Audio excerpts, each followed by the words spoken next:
किसी भी बैक्टीरिया के आउटर साइड डिफरेंट टाइप की सेल मेम्ब्रेन होती है सर। सर डिफरेंट टाइप की सेल मेम्ब्रेन होती है तो उसके लिए क्या वर्ड यूज किया गया? यहाँ पे बोला गया है जो बैक्टीरिया के आउटर साइड सेल मेम्ब्रेन होती है, बैक्टीरिया की जो आउटर साइड सेल मेम्ब्रेन होती है उसको बोल दिया गया बेटा सेल का एनवलप। यानी वो सेल का एनवलप है। एनवलप मतलब किसी लिफाफे के अंदर आपने लिफाफे की जैसी लेयरिंग है। एंड इट्स मॉडिफिकेशन, और सर उसकी कुछ मॉडिफिकेशन मिलेंगी। क्या क्या मिलेंगी समझते हैं सर। बोला गया sir most prokaryotic cell the particularly the bacterial cell have a chemically complex envelope. Complex cell envelope chemically है और कॉम्प्लेक्स सेल एनवलप है, मतलब एक लेयर है बेटा, डिफरेंट टाइप की लेयर है तो उनको एनवलप बोल दिया। क्या बोला गया है? The cell envelope consist of a tightly bound बेटा देखो tightly bound three layered structure that is क्या है, इंपॉर्टेंट है, यहीं से इंपॉर्टेंट है sir, the outermost glycocalyx. बेटा बैक प्रोकैरियोट में बोला गया है सबसे बाहर की ओर एक आउटर मोस्ट ग्लाइकोकैलिक्स पाया गया है सर। सर नेक्स्ट लाइन भी कुछ कह रही है, पढ़ते हैं। Outermost glycocalyx it is followed by the cell wall. इसके अंदर सर जस्ट सेल वॉल देखने को मिलेगी, सेल वॉल। और उसके बाद क्या मिलता है सर हमें? सेल मेम्ब्रेन मिलती है। तो हमने तो पढ़ा है सर, सेल वॉल तो हमने पढ़ा ही है। सेल वॉल के बाद सेल मेम्ब्रेन होती है। यहां पे एक एक्स्ट्रा दे रखा है सर ग्लाइकोकैलिक्स, सर उसको भी याद रख लेंगे। Sir this is a glycocalyx, glycocalyx. Sir this is a cell wall, sir this is a cell membrane. बस हो गया। Now we come to the point important जो इसके बारे में पढ़ना है। हमें एक एक के बारे में लाइनें बोल रहे हैं। although each layer of the envelope perform a distinct function, distinct मतलब हर एक लेयर का अलग खुद का फंक्शन है। और बेटा वो फंक्शन आपको याद रखना है, वो क्वेश्चन है निट का। क्या होगा मैं समझाऊंगा। They act together as a single protective unit. Sir अगर तीनों को एक साथ में रख दें तो आप क्या कहोगे? मैं तो ये बोलूंगा सर जो तीनों एक साथ में होंगे ना तो उनका काम ये है कि सिर्फ वो बैक्टीरिया के अंदर के जेनेटिक मैटर को प्रोटेक्शन दे रही है। यानी बाहर की तीन लेयर क्या करेंगी? प्रोटेक्शन, प्रोटेक्टिव इन नेचर हो जाएंगी। हाँ सर ठीक है। अगर एक सिंगल एक साथ में तीनों के बारे में बात करेंगे तो प्रोटेक्टिव इन नेचर है। लेकिन sir bacteria can be classified into two group on the basis of difference in the cell envelope and the manner in which they respond the staining.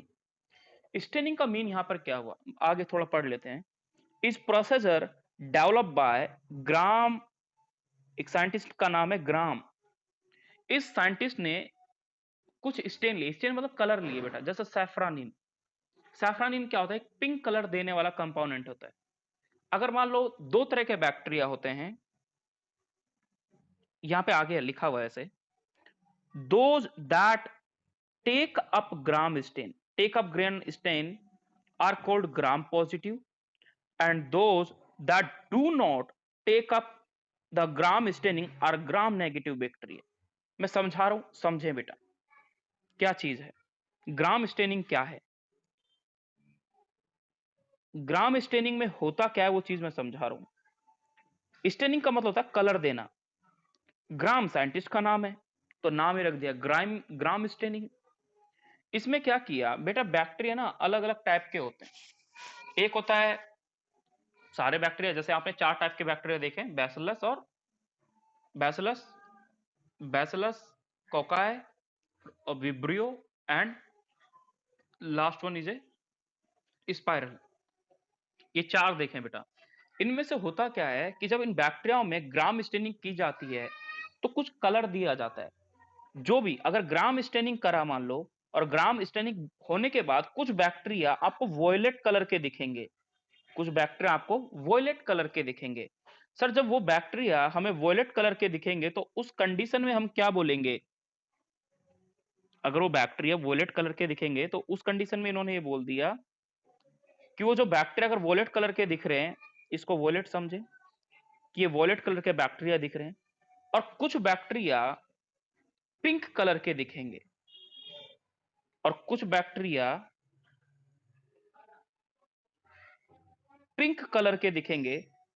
तो जो बैक्टीरिया पिंक कलर के दिख रहे हैं वो bacteria उन्हें बेटा कलर को, वो स्टेन नहीं हुए, स्टेन नहीं हुए मतलब वो कलर नहीं गेन कर पाए, जो बैक्टीरिया होते हैं नॉर्मली वो कलर गेन करने वाले होते हैं, ये वॉयलेट वाले। जैसे क्या समझाना चाह रहा हूं वो देखें अभी।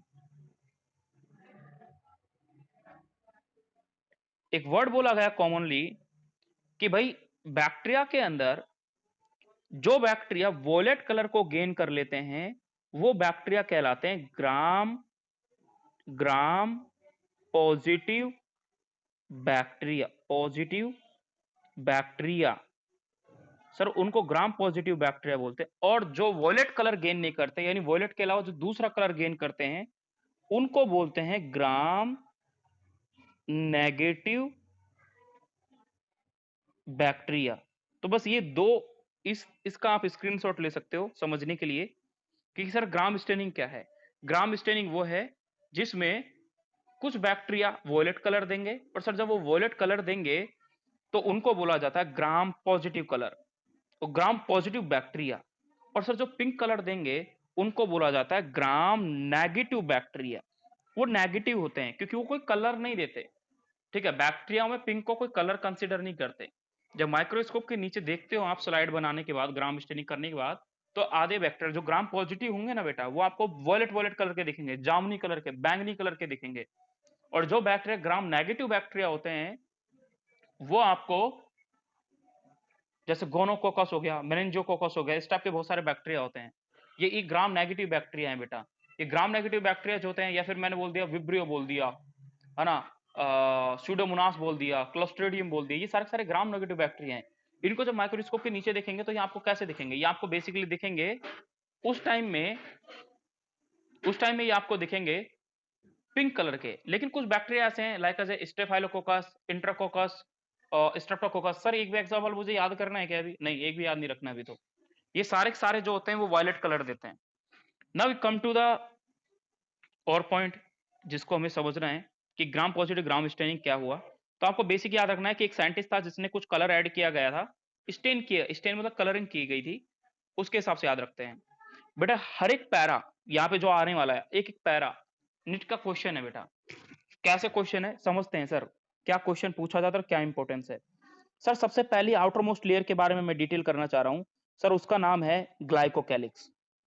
सर हम पढ़ते हैं एक एक पॉइंट को बेटा, आप प्लीज बहुत अच्छे से समझने की कोशिश करना। मैं इसको थोड़ा साइड में समझा देता हूं एक बार, then we come to point. Sir glycocalyx के बारे में बोला गया कि ग्लाइकोकैलिक्स जो है ना, ग्लाइकोकैलिक्स बेटा, इसकी दो लेयर हैं। इसको बोला गया कि एक लेयर को बोला जाता है, मतलब मान लो अगर एक कैप्सूल फॉर्म में है या ये स्लाइम लेयर है, तो स्लाइम लेयर तो बेटा चिपचिपी हो जाएगी एकदम। तो glycocalyx is made up of capsule and slime layer.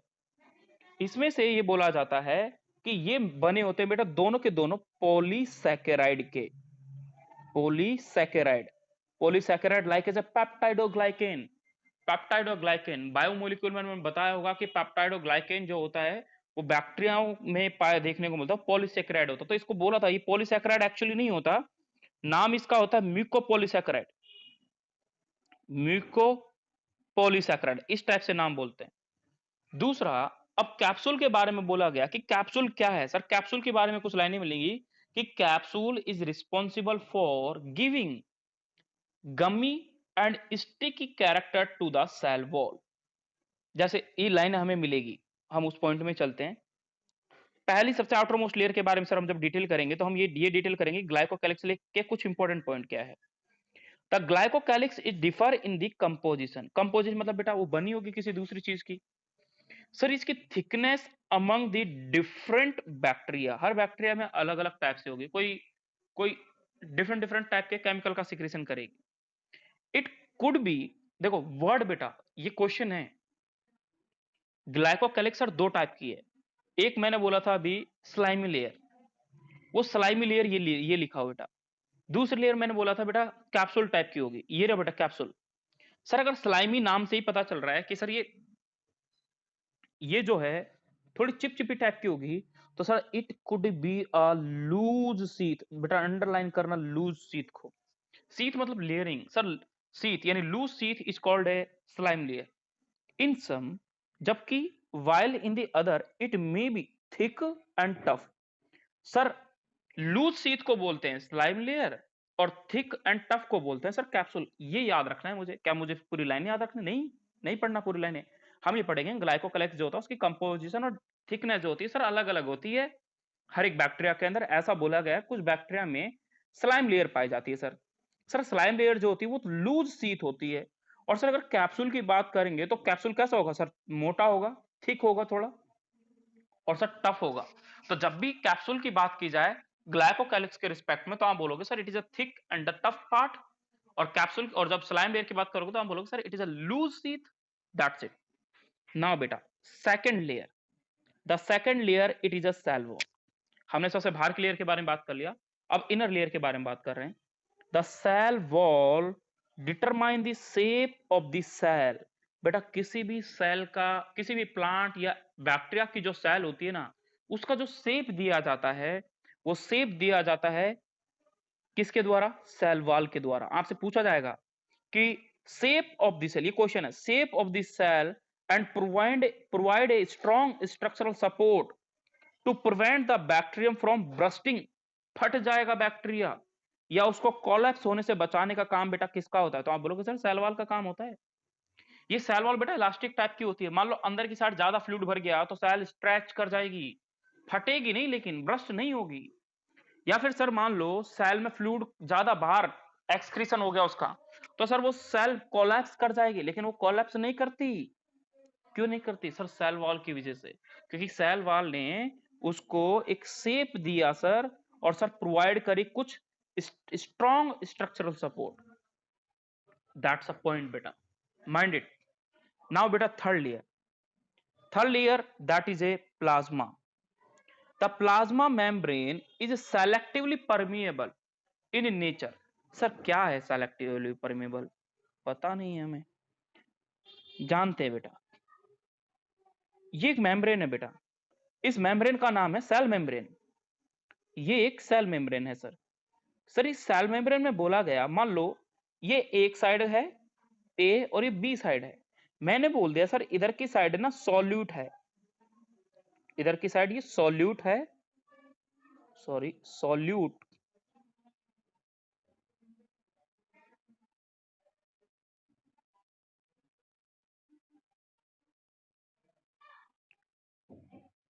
ये सॉल्यूट है बेटा, और साथ में सॉल्वेंट होता है। सॉल्वेंट, ये रहा sir solvent. Solvent sir selectively permeable कौन सी चीज होती है? जो सर सेलेक्ट कर करके एक तरफ से दूसरी तरफ सबस्टांस को भेजेगी।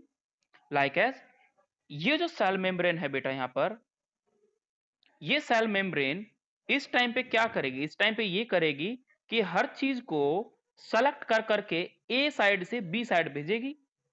मान लो ये सॉल्वेंट को ए साइड से बी साइड भेज दिया तो sir it is a selectively permeable. But sir ये इसको ट्रांसपोर्ट नहीं कर रही तो sir it is also selectively permeable. एक वर्ड और यूज करते हैं sir, permeable membrane, semi permeable membrane.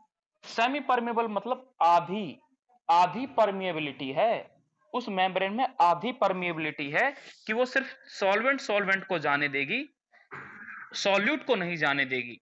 That is called semi permeable membrane. यहां पर बोला गया सेलेक्टिव, यहां पर बोला गया सेलेक्टिवली परमिएबल। तो सेलेक्टिवली परमिएबल का मीन यहां पर यह आ गया कि वो जो मेम्ब्रेन है वो सर सेलेक्ट करेगी, ए साइड से जो भी चीज है उसको सेलेक्ट करेगी और बी साइड तभी भेजेगी। लाइक एज सोडियम हो गया Na+, उसको सेलेक्ट करेगी तब इधर भेजेगी। सर पोटेशियम हो गया, उसको सेलेक्ट करेगी तब जाके इधर भेजेगी। डिपेंड करता है भाई बी साइड जरूरत है या नहीं है। That is selectively permeable membrane. तो यानी क्या, किसी भी सेल के अंदर प्लाज्मा मेम्ब्रेन, अंडरलाइन करना बेटा, कि प्लाज्मा मेम्ब्रेन जो होती है वो सर सेलेक्टिवली परमिएबल होती है in nature and it interact with the outside world. क्योंकि बाहर के मीडियम से अंदर के मीडियम में अगर कोई भी चीज आनी जानी है तो सर उसको सेलेक्ट करके भेजेगी सेल मेम्ब्रेन। इसकी परमिशन के बगैर कोई भी चीज इंटर नहीं करती। Now this membrane is similar structurally to that of the eukaryote. बेटा निट का क्वेश्चन है ये, पता नहीं कितनी बार आया है। देखो एंड की लाइन है सबसे बकवास टाइप की, जिसका कोई सेंस नहीं है यहां पर समझने के लिए, लेकिन लाइन का मीन समझें। मैं फिर से रिपीट कर रहा हूं, this membrane, sir this membrane कौन, sir cell membrane, sir it is similar structurally, it is similar structurally to that of the eukaryote. Paper में क्वेश्चन क्या आता है, यही पूछते हैं, which of the structural is similar to the eukaryote and prokaryote, sir it is a plasma membrane. हो गया, यही है। बस दिस मेम्ब्रेन को थोड़ा सा लिख लेना, ये सेल मेम्ब्रेन है, यानी cell membrane is similar structurally to that of the eukaryotes. That's it sir, ये इजी हो गया मेरे लिए। ये बेटा जितने भी पॉइंट आपने पढ़े हैं तीनों के regard, glycocalyx, cell wall, cell membrane, बेटा each statement is a question for a NEET exam, mind it now। now ये बड़ा बहुत इंपॉर्टेंट पैरा है, बहुत ही ज्यादा। मैं इसको अगर जितने स्टार दूंगा ना बेटा, उतने ही मेरे पास कम पड़ जाएंगे। हम बैक्टीरिया के अंदर एक स्पेशलाइज मेम्ब्रेन स्ट्रक्चर के बारे में डिटेल करेंगे, उसको बोलते हैं बेटा मीजोजोम। क्या होता है सर मीजोजोम? हमने ये वॉल पढ़ा बेटा कि बैक्टीरिया में सबसे outer side glycocalyx, cell membrane, sorry cell wall, फिर बेटा अंदर होती है सेल मेम्ब्रेन।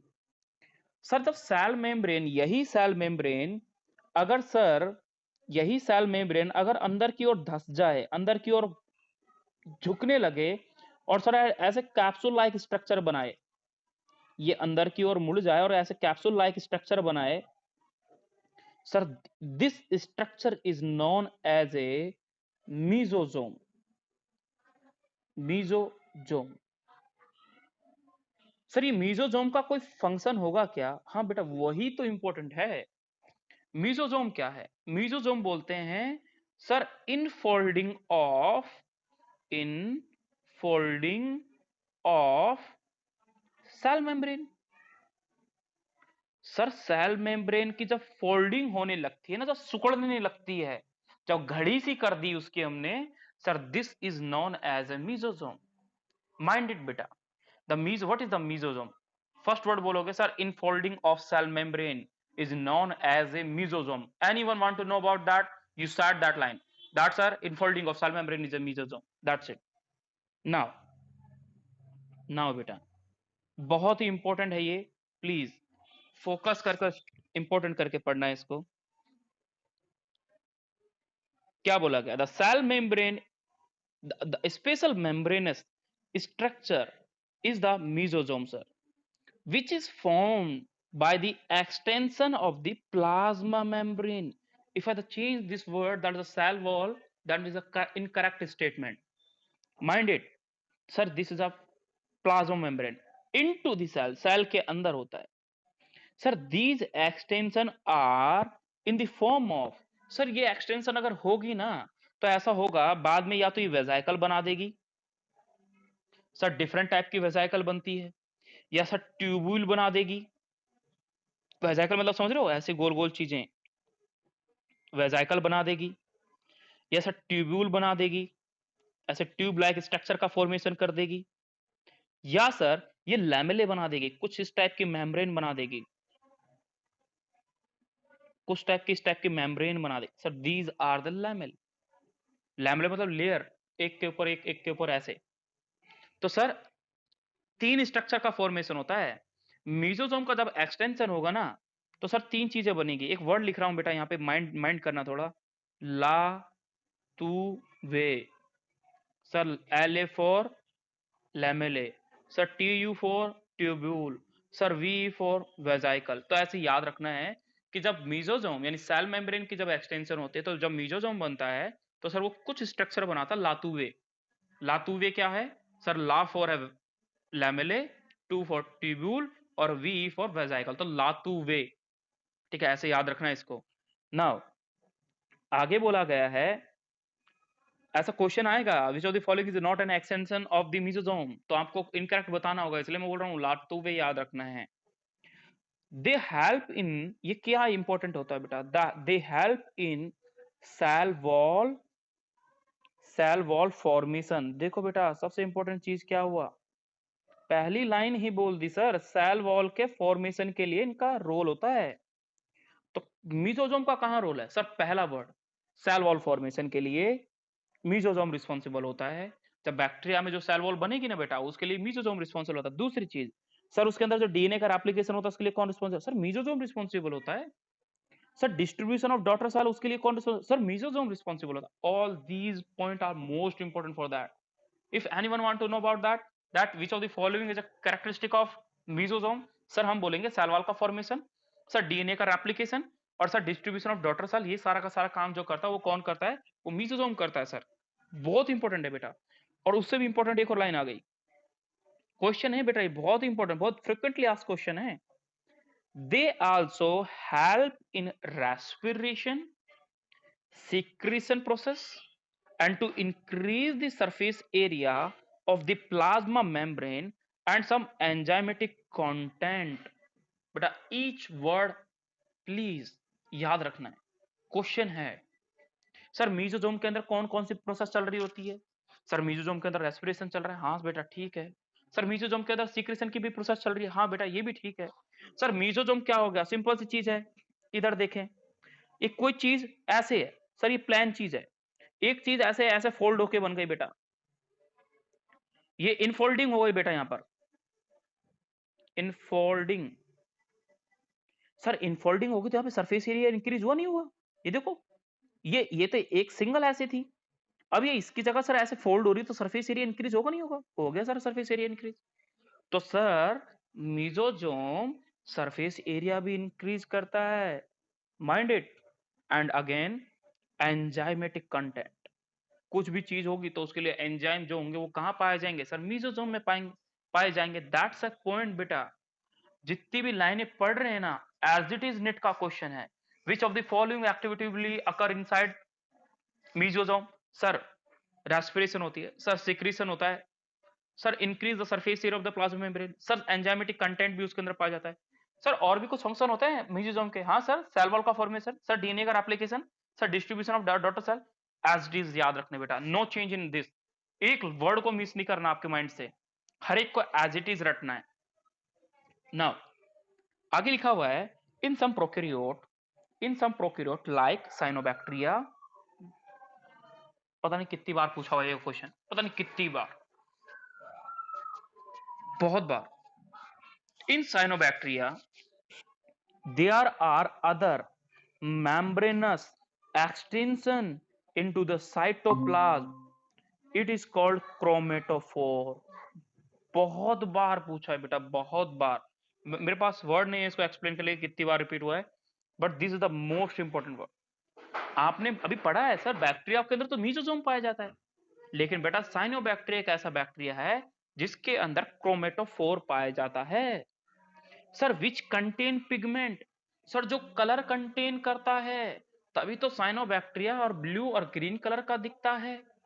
तो इफ क्रोमेटोफोर का मीन ही होता है सर, क्रोमेटो का मतलब ही होता है कलर, जो कलर कंटेनिंग होता है। बेटा बहुत बार पूछा गया है, ऐसा पूछा है, chromatophore is found in sir cyanobacteria, sir cyanobacteria is contain sir chromatophore, sir all bacteria will be contain sir mesosome. That's a question बेटा, बहुत इंपॉर्टेंट है। मैं इतना इतना फोर्सली क्यों बोल रहा हूँ, बहुत बार पूछा हुआ है। ये पूरा पैरा ना, मतलब ऐसे है कि अगर इस पैरे से क्वेश्चन आएगा ना, मतलब इस टॉपिक से, तो बेटा श्योर है इससे आएगा। आप पेपर करके देखना, आपको सारी की सारी लाइनें मिलेंगी एज इट इज नेट में, नो चेंज। नेट वाला कोई भी चेंज नहीं करता ना बेटा। बैक्टीरिया के बारे में आगे लाइन कुछ देखते हैं। इसमें से बेटा फिर दोबारा से कुछ इंपॉर्टेंट लाइनें आएंगी, एक दो लाइनें बहुत ही प्यारी और बहुत ही इंपॉर्टेंट। इसमें बोला गया है कि सर जो बैक्टीरिया है ना, बैक्टीरिया सेल में बी मोटाइल। हम पढ़ते आ रहे हैं सर, मोटाइल वो होता है जिसके पास फ्लैजेला होगा, नॉन मोटाइल वो होगा सर जिसके पास फ्लैजेला नहीं होगा। सर इफ बैक्टीरिया में बी मोटाइल और नॉन मोटाइल, हाँ सर ठीक है। अगर सर वो मोटाइल है ना, तो they have a thin, underline बेटा, thin filamentous extension from the, कहां से एक्सटेंशन हो रहा है सर? सेल वॉल से। This structure is called as a flagella. मैं क्या बोलना चाह रहा हूं, प्लीज माइंड इट। इधर आए, आपने ये पढ़ा कि सर ये बैक्टीरिया है, इस बैक्टीरिया के sir glycocalyx, cell wall, cell membrane है। तो इनमें एक फिलामेंटस, थिन फिलामेंटरी स्ट्रक्चर जो है ना बेटा, देखो कहां से अराइज करा रहा हूं, माइंड करें। Sir this filamentous structure is known as a flagella. Sir कहां से अराइज हुआ? सर सेल वॉल से हुआ। बेटा पेपर में लाइन चेंज कर देगा, सेल मेम्ब्रेन से ये स्ट्रक्चर अराइज करता है। सर गलत लाइन है ये तो, गलत लाइन है ये तो। हमको लाइन ये याद रखनी है कि flagella that will be rise from the, sorry, bacteria जो है उसकी सेल मेम्ब्रेन कहां से राइज हो रही है वो हमें याद रखना है। Now bacteria show A range in the number and the arrangement of the flagella. Bacteria में ऐसा दिखने को मिलेगा, कुछ नंबर में फ्लैजेला होंगे और वो अरेंज होंगे एक सर्कुलर फॉर्म में, अलग अलग टाइप पे, जैसे विब्रियो में होगा, बैसिलस में होगा, स्पाइरला में होगा, किस जैसा शेप उस हिसाब से फ्लैजेला अरेंज होंगे। Now bacterial flagellum is composed of 3 part. याद रखना है, डिटेल नहीं करनी सर इसके बारे में, मुझे बिल्कुल भी नहीं करनी, ना मैं कहीं से पढ़ूंगा। मेरे को बस यही जानना है कि फ्लैजेला के, फ्लैजेला को बेटा फ्लैजेलम लिख रखा है, एक होता है ना तो एक के लिए फ्लैजेलम बोलते हैं, और जब बहुत सारे हो गए तो फ्लैजेला बोल दिया। तो सॉरी वो बैक उल्टा बोल रहा हूँ, फ्लैजेलम जो होते हैं बहुत सारे होते हैं, फ्लैजेला एक होता है। अब बोला गया कि बैक्टीरिया का जो फ्लैजेलम होता है it is composed of, sir एक पार्ट होता है फिलामेंट, दूसरा पार्ट होता है हुक, और तीसरा होता है basal body. Sir basal body सबसे नीचे होगी, सर कहां पे अटैच होगी? सर सेल वॉल में जो टच थी ना वो सर बेसल बॉडी थी। सर उससे जो अगला स्ट्रक्चर होगा वो सर हुक होगा, और सर जो सबसे बाहर का स्ट्रक्चर होगा वो सर फिलामेंट होगा। तो ऐसे बना रहा हूं बेटा, देखो ये स्ट्रक्चर बनाया, इसके नीचे भी एक स्ट्रक्चर बना दिया, सर ये है बेसल। सर ये सेल मेम्ब्रेन के अंदर धसा होगा ऐसे, ये बेसल बॉडी है बेटा, बीडी। सर ये हुक है, और ये फिलामेंट जैसा लंबा सा स्ट्रक्चर दिख रहा है, this is known as a sir filament, as it is याद रखना। सर एक बेसल बॉडी होती है, सर एक हुक होता है, एक फिलामेंट होता है, सर ये तीनों मिलकर एक फिलामेंट बनाते हैं, मतलब एक फ्लैजेला बनाते हैं। Now the filament is the longest, दिख रहा है इन सबों में सबसे लंबा पार्ट कौन सा दिख रहा है? सर फिलामेंट दिख रहा है।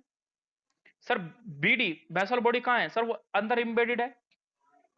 Now the filament is the longest portion and it extends from the cell surface to the outside। एक लाइन लिखना बेटा, एक लाइन लिखना साइड में, मैं लिख रहा हूं उसको फ्लैजेला के रिस्पेक्ट में लिख रहा हूं। फ्लैजेला, फ्लैजेला या स्क्रीनशॉट ले लेना, बाद में लिख लेना। Flagella is, sorry, in bacteria is made of flagellin protein. Important है कि सर फ्लैजेलिन प्रोटीन से क्या बना है? सर फ्लैजेला बना हुआ है, इंपॉर्टेंट हो गया। दूसरी चीज बेटा, but in eukaryote it is made up of tubulin protein, tubulin protein, mind it. Sir bacteria क्या है? सर प्रोकैरियोट है। सर प्रोकैरियोट में फ्लैजेला किसका बना होगा? सर फ्लैजिलिन का बना होगा। सर यूकैरियोट के अंदर जो फ्लैजेला वो ट्यूबुलिन प्रोटीन का बना होता है, that's some important word. Now sir इस पैरे से क्वेश्चन आया बेटा, क्या क्वेश्चन आया? सबसे इजी, सबसे बहुत फुद्दू क्वेश्चन, पढ़ते हैं बेटा क्या है। बोल रहा है बिसाइड फ्लैजेला, फ्लैजेला के अलावा पिलाए, फिम्ब्रे और also surface structure of the bacteria, bacteria के सरफेस में सर ये तीन भी चीज पाई जाती है। बट डू नॉट इंपॉर्टेंट है बेटा, do not play role in the motility. Question में पूछा जाएगा फ्लैजेला के अलावा दो स्ट्रक्चर के नाम आएंगे सर। सर एक का नाम है पिलाए, एक का नाम है फिम्ब्रे। सर इन दोनों का काम क्या? मोटिलिटी के लिए। बेटा लाइन मिलेंगी आपको कि fimbriae helpful in the motility of the bacteria. Sir incorrect statement है। Sir fimbriae is helpful in the motility of the bacteria. Sir incorrect statement है। इंपॉर्टेंट क्या है इसकी मेन कैरेक्टर फंक्शन क्या है वो भी पढ़ेंगे। द पिलाई are elongated tubular structure that is made up of a protein। ये एक स्पेशल प्रोटीन का बना होता है। उस स्पेशल प्रोटीन का नाम भी बेटा ट्यूबुलिन होता है। उस स्पेशल प्रोटीन का नाम भी क्या है? ट्यूबुलिन है। सर ये जो फिम्ब्रे लिखा है ना बेटा स्टार मार्क कर लेना। बहुत ही ज्यादा बार लाइन आई है ये वाली, बहुत ही ज्यादा बार लाइन आई है। ये इनकरेक्ट करके भी पूछी गई है और करेक्ट करके भी पूछी गई है। Sir fimbriae are the small bristle like structure that sprouting out. जैसे आपको कोई घुसा मारता है सिर में या चोट लगती है, आपकी टक्कर लगे दीवार में, तो आपके क्या होता है? एक मोटा सा गोला सा बन जाएगा। उसको बोलते हैं बेटा स्प्राउट हो जाना, उभर जाना। या फिर आपने बोलता है कि कभी दाल खाओ तो स्प्राउटिंग करके खाओ, थोड़े अंकुरित करके, तो उनमें से कुछ स्ट्रक्चर निकलने लगते हैं, लाइक एज ए सूट। तो वही है बेटा यहाँ पे भी क्या होता है? कुछ बैक्टीरियाओं के सरफेस से कोई स्ट्रक्चर निकल रहे होते हैं ब्रिस्टल लाइक, उनको बोलते हैं बेटा स्प्राउट। मतलब ऐसा लग रहा है कोई निकल रहा है कोई स्ट्रक्चर, स्प्रूटिंग ऑफ दिस सेल। इसके बारे में बोला गया है ये वाली लाइन फिम्ब्रे के बारे में। In some bacteria they are known to help attach, ये काम है इसका, attach the bacteria to rock. Sir pili और फिम्ब्रे का वर्क क्या है? सर इनका काम सिर्फ यही है कि ये बैक्टीरिया को रॉक से अटैच करने में लिए रिस्पॉन्सिबल होते हैं। इन स्ट्रीम, मान लो पानी में बहते बहते जा रहे, इनको कोई चट्टान दिखी, चट्टान पे चिपक जाएंगे। कैसे चिपक जाएंगे सर? पिल्लाई और फिम्ब्राई की वजह से। And also the host tissue, अगर ये किसी होस्ट की बॉडी में भी होंगे ना, तो उसकी बॉडी में भी कैसे चिपके बैठेंगे? सर उसकी बॉडी में फिम्ब्रे और पिलाई के थ्रू अपने आप को अटैच कर लेंगे। That's it. ये इसका एक इंपॉर्टेंट पॉइंट है, आपको वो याद रखना है। ओके बेटा, ये बहुत इंपॉर्टेंट चीज है, याद रखना है ये चीजें। फिम्ब्रे और पिलाई का वर्क क्या है? फिलामेंट तो बट मोटिलिटी के वर्क लिए यही लाइन याद रखनी है। उसके 3 स्ट्रक्चर होते हैं, filament, hook and basal body, बस। फिर उसके बाद लास्ट पैरा बेटा ये बहुत इंपॉर्टेंट पैरा है, ये याद रखना है।